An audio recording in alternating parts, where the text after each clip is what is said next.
Okay, so what did you guys think? Are you ready to meet the cast? Ciarán, Hinds. Jude Hill. Jamie Dornan.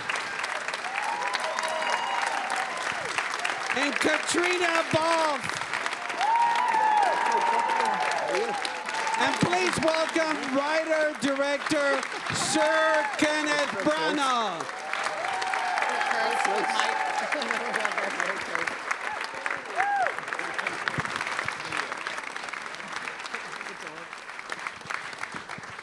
Well, that's a nice Santa Barbara welcome to this sure Irish. It sure is. Thank you. Ken, well, I have a hard time calling you Ken. Well, you must. Yeah, no, I should say Sir Kenneth Branagh.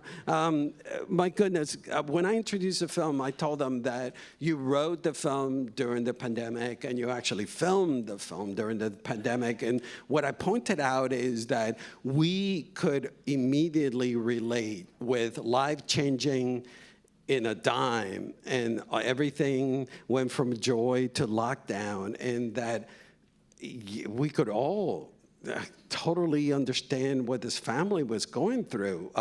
When you were writing, did you understand the connection that you were going to have with the audience?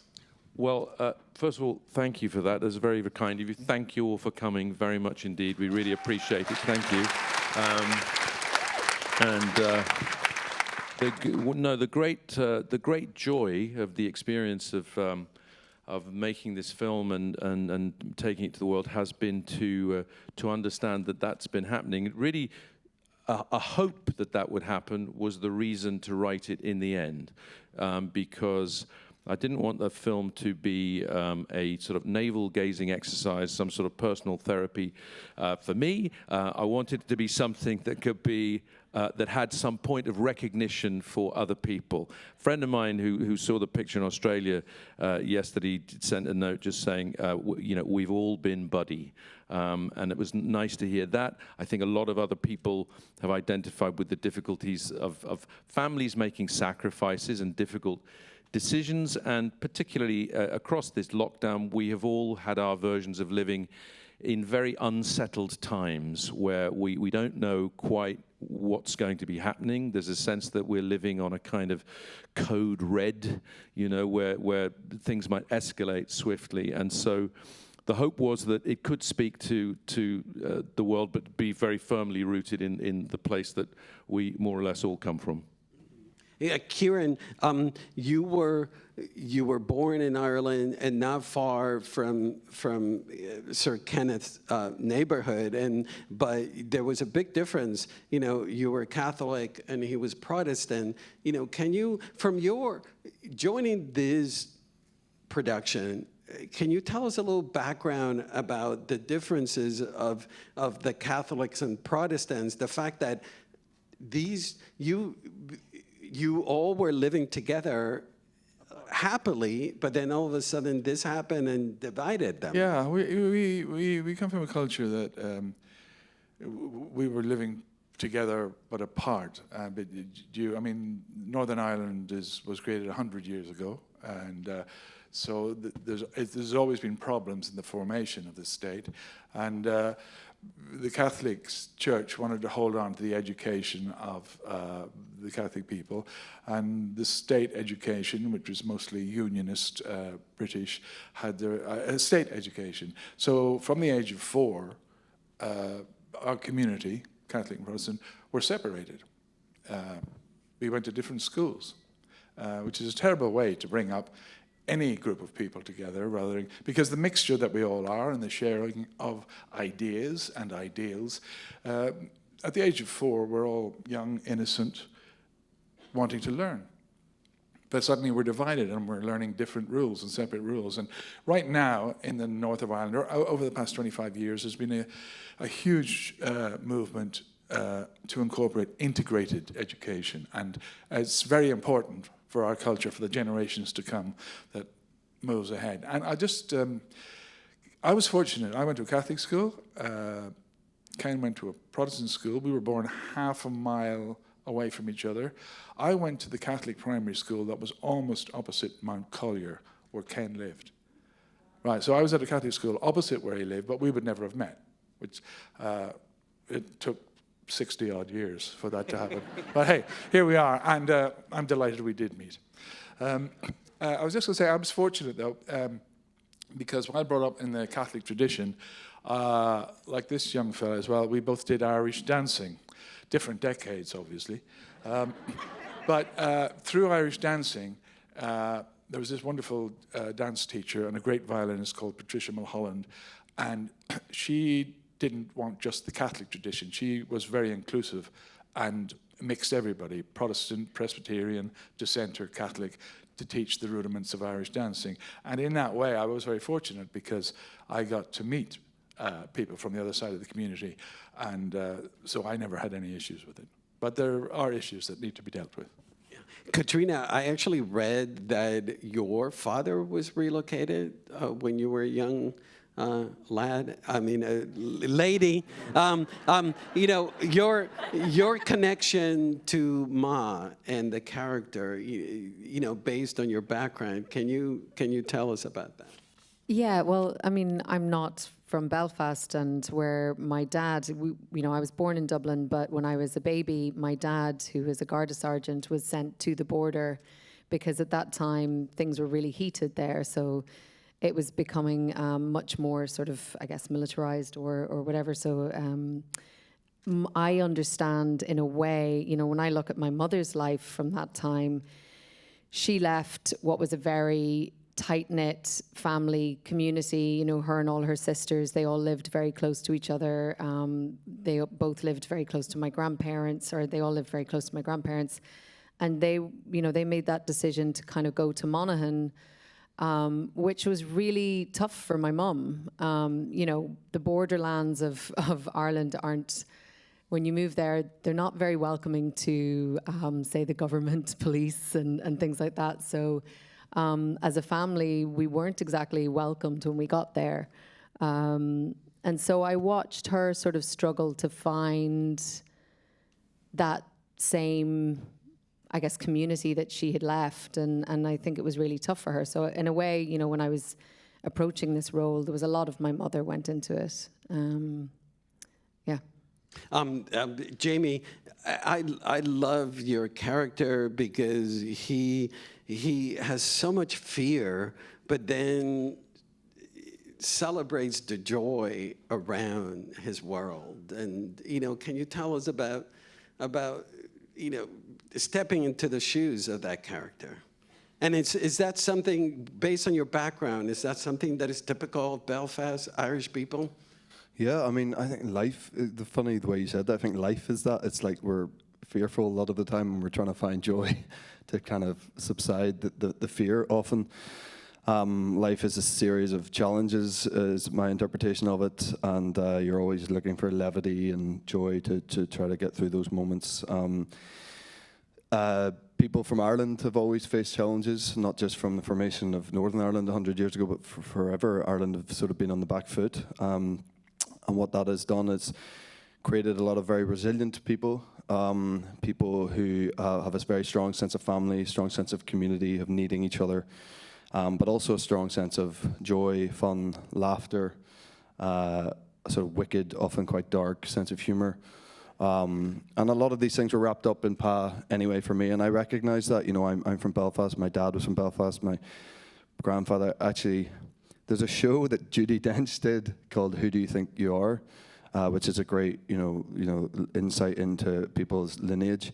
And they did a bit of research a few years ago for me to do the show, and they sort of test you out first to see, like, is it worth going back there? And for me, apparently it wasn't, because it's just people from Belfast forever. Like you're dull as ditch water. Honestly, like there's nothing interesting about this thing that sits in front of you now. Yeah, I'm just Irish all through my bloodline. So you won't be seeing that show anytime soon. But as a result, it gave me a strong recognition of, that's me, but, who, well, who Pa was and who this family are. I could relate in a big way from the minute I read the script. Jude, you had such a difficult role because not only the film sits on your shoulders, but you are a Liverpool football fan, and Buddy is a Tottenham Hotspurs fan. How did you deal with that conundrum? Well, once I read the script and found out that Buddy was a Tottenham fan, I had to prepare really, really hard to try say those lines, honestly. It was very, very hard for me on the day to say those lines, but it's all over now. Well, that fact alone, it shows your acting. That fact needs to be put out more often. The fact that, Kenneth, actually last night we had Almodovar here, Pedro Almodovar, and he talked about the idea of a biography that is very, very personal at the same time, but is fictionalized. And I cannot think of that and without thinking about your film, your approach, the fact that is super biographical, but is still a heightened version of your experience. Can you talk about that approach? Well, I actually was very interested in a phrase he used about his film, Pain and Glory, which is very biographical, and he called it auto-fiction, so not strictly autobiography, but having this fictional element. And so that gave us sort of freedom that I enjoyed. As I say, the process was to try and let it be something else, hence the name. So Buddy is sort of a name for somebody who would be a kind of everyman, your friend taking you through the film or the story, and Ma and Pa and Pop and Granny being not giving them surnames, not being so specific in that way, wanting them in a way to have the sort of I can't think of the word. Mythic is too grand a word, but simply that they have a universal sort of significance. And then for me in this regard, there was also the opportunity of casting these great actors, and wherever we could, having everybody sort of own it with their own experience. We started rehearsing, talking about their own personal experiences of childhood and of Ireland, and then all of them were very willing to improvise. And there are some, wonderful pieces in the film, at least in my view, that are entirely due to them. Maybe Ciarán gave a couple of lovely, beautiful lines in the scenes with Judy. A big moment for me was when Buddy on Christmas Day is ultimately very distressed at the idea that he's going to leave Belfast. And I'd written something that came in at that moment. And I realized, to be fair to Jude, for whom it was a big ask, although he prepared brilliantly, and he has a great backup with his mum and drama coach on the set with us. But we asked Jamie and Caitríona if they would improvise the conversation that was asking him to understand that they were going to leave. So. I didn't tell them what to say, and I don't think they spoke to each other. But and they didn't tell Jude when, as it were, he would come in with the scene that was written. So there was quite an electricity about all of that, and for me that was part of the process of these brilliant people taking the situations, owning the characters, and then literally improvising to give that scene the fire in the belly that I wanted. And so then they came in with the scripted dialogue. It had everything that had gone before, which was unexpected, sort of beautifully tentative. You really felt the sort of concern. They took that problem and made a sort of little piece of gold out of it, I thought. So that took it away from exactly what happened with me, but it made it theirs and it made it real. And a follow-up is the fact that the film, you filter the past through film and TV, and through the eyes of a 9-year-old. Can you talk about that approach that makes it so magical to us? Caitríona and I were talking earlier about the impossibility of writing what sometimes people feel as though ought to happen with any story about Ireland, which is that every single story, every book, every movie, every account of it explains everything each time. And of course, it's just not possible. It's the most complex, beautiful, troubled, sad, and joyful history. If you decide to show it from a 9-year-old's point of view, then you, I think, usefully take that out of the equation and you make it more about how most people experience politics, or at least our family did, which is through the eyes of this child, in this family, on this street, in this corner of the city. He didn't know about people talking in suits in a big place called Stormont, or what the civil rights movement meant. Didn't mean that he would be indifferent to it, but simply how it affected him and his preoccupations, which were football, movies, religion, and how he could get out of going to that church every week, you know, and solve the problem of the 2 roads. And maybe you've yet to tell me whether the confession really works, but whether he could do that. And Catherine, you know, the elusive search for Catherine. Those were the things. I'm not suggesting those are very noble things to be in your life, but that's what were in the minds of the 9-year-old, and that's the lens it went through. You know, it released a lot of other things, I think, as a result. Caitríona, I think the highlight of the film is the everlasting love moment. Please, Jamie, don't break into song right now.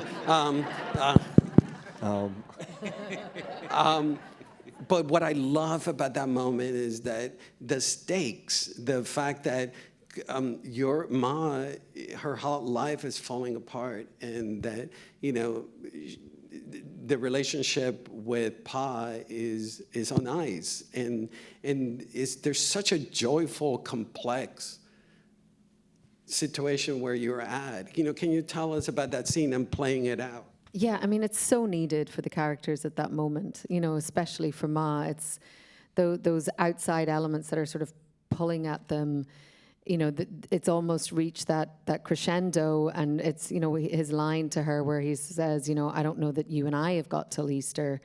You know, that's all underlying that. And then when he gets up and sings, you know, I just love that, you know, Ma's sort of looking at him in the beginning where it's that kind of like rolling her eyes, like, oh God, here we go again.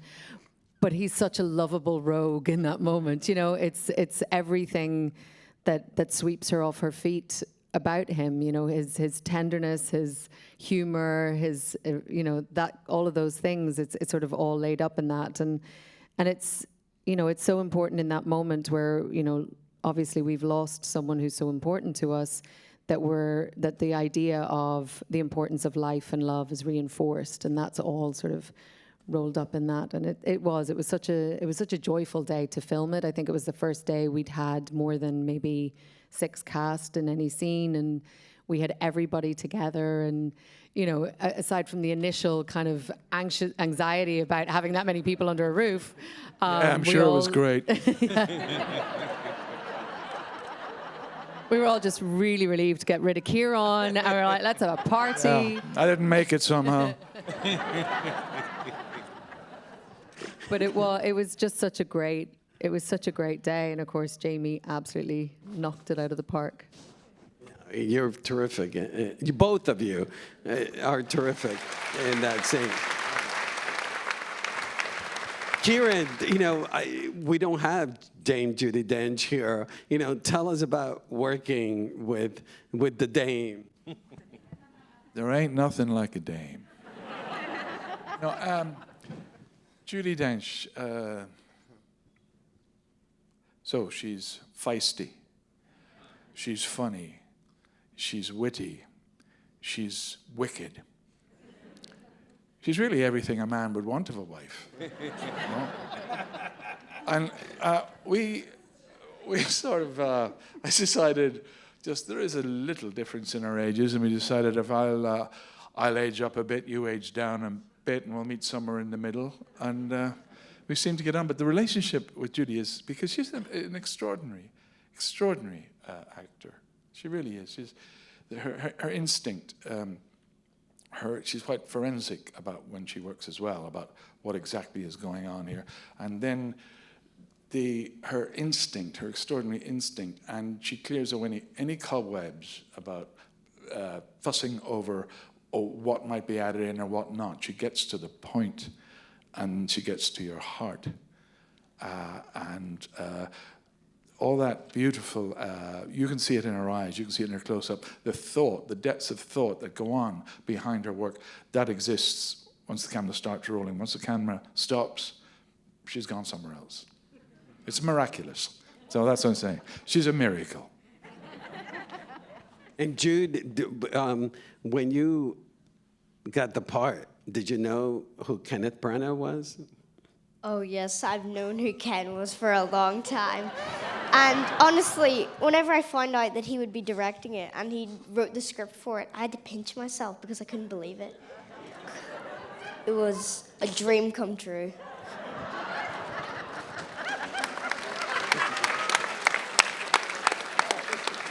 Jude is now my agent, by the way.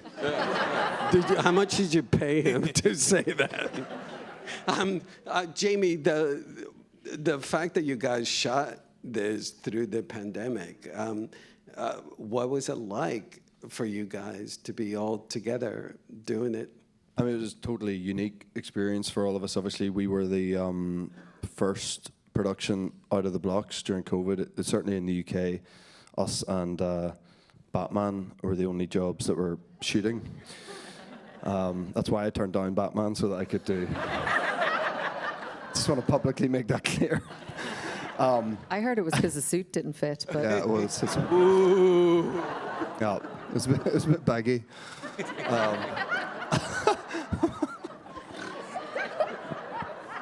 But to answer your question,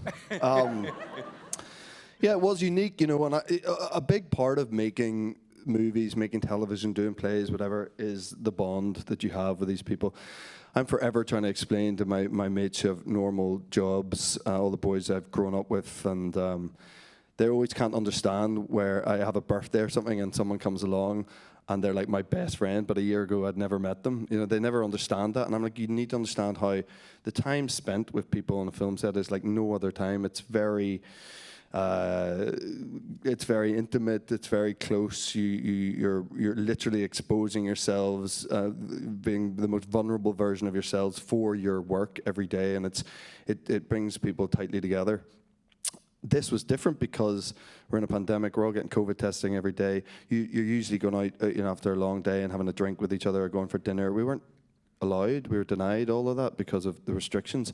But actually, in a way, it brought us even closer. It was a funny thing. We all knew we were so fortunate to be there, so fortunate to be working, and not only working, but working on this gift of a project that Ken had brought us all, and actually galvanized us in this very unique way that I haven't experienced before. And truly, we felt like a family, like really did. And you know, I mean, I still haven't had dinner with any of you people. It's like, have you guys been having dinner without me? Is that what's going on? Yeah, actually, Right. Caitríona, I read somewhere that there were these mood boards for your costumes where Brigitte Bardot was the inspiration for your costumes and your look. How did that? And I heard that Jamie's were Batman, of course, the mood boards.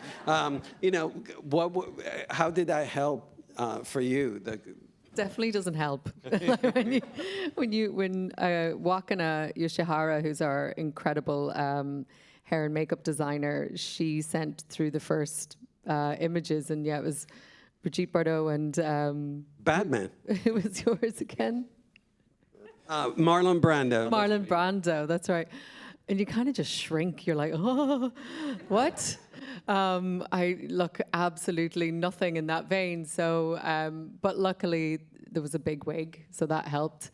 No, but it just, I think what it was you see that this child idolizes his parents. And so that was the kind of thing that, I don't know, why were they chosen? I don't know why. Well, I think it was, you're right. Wakana said to me, she said, did you idolize your parents. I said, well, I don't know if that's the word, but they did seem to me very glamorous. She said, oh, good, got it, glamorous. So then she went to the Bridget Bardot and Marlon Brando bank, and so that's how it started. Yeah, but it totally makes sense because you're seeing it not just through the eyes of him, but through the eyes of movies and Hollywood, and then to see Bridget Bardot and Batman next to each other is just, it's kismet. It's wonderful.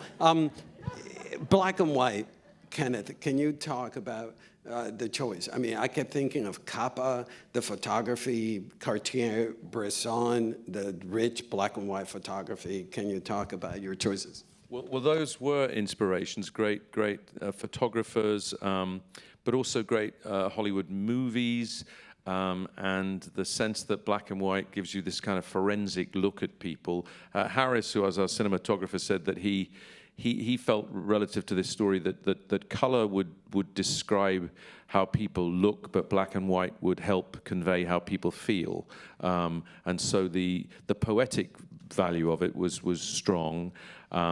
Even though weirdly, people say it's all there in black and white, as if that this is additionally authentic, and it has this sense of a different kind of sort of grittiness. My experience of Belfast growing up was that it rained a lot, and the grey northern skies definitely made for a sort of monochrome palette out there. Beautiful, very graphic, like a John Ford Western. That's how it struck me. We didn't have Monument Valley, but we had those enormous cranes. And when, called Samson and Goliath, those cranes actually. But the cinema was where color sort of blew my mind. That's when the big widescreen saturated Technicolor sort of epics that we were watching as a family led me to places and experiences, as did the theater itself, as you see with the scene from A Christmas Carol. And the color and the black and white therefore seemed to have a kind of relationship to each other that were part of living in front of the television and living at the movies. And, and Van Morrison and his music is such an instrumental part of the film. Tell us about bringing Van, the man, into the picture. He's from Belfast, as you know. He has a voice which is like a sort of orchestra in itself.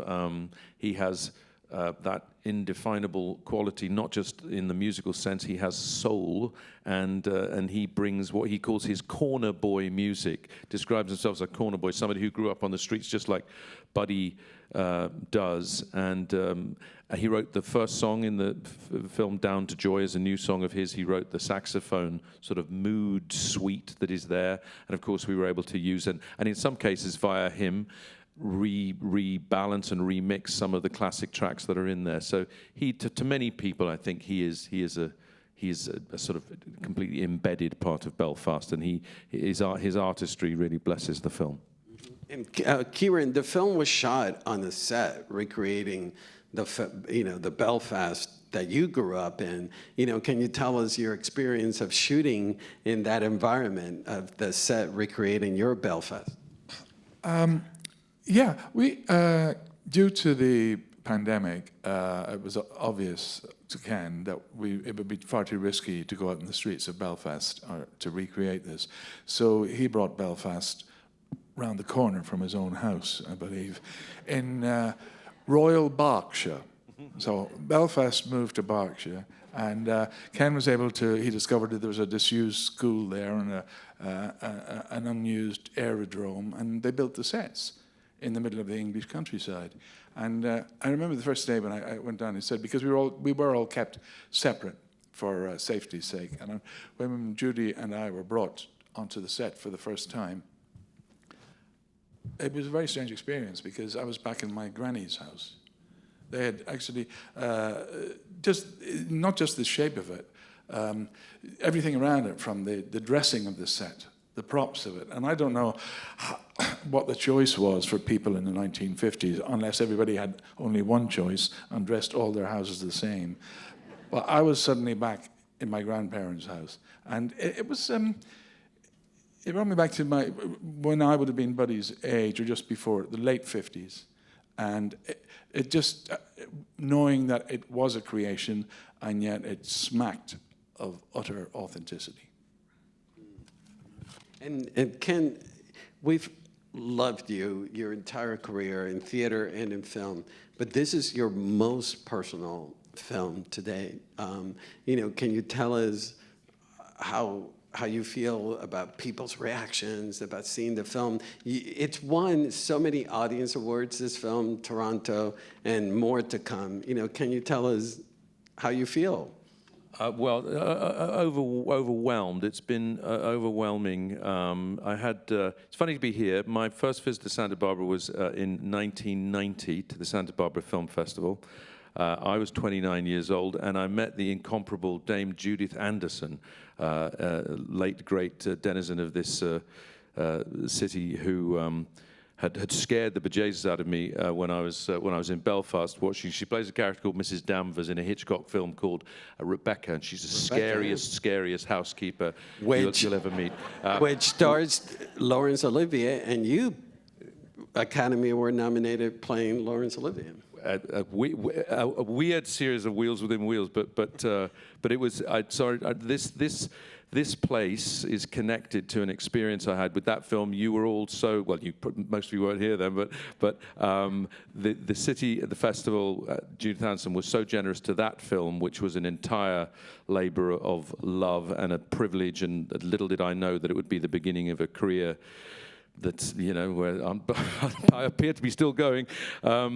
But to get here and do this film, which for us, I think particularly for us, this film premiered at the Belfast Film Festival a week or so ago. 1,400 people watching the film. It was an amazing crowd.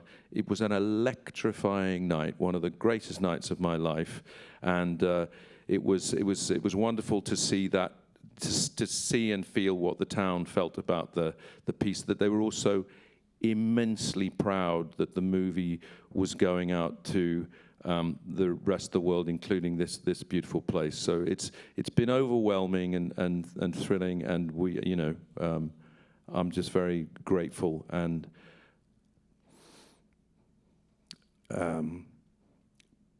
very happy. Oh, well, thank you.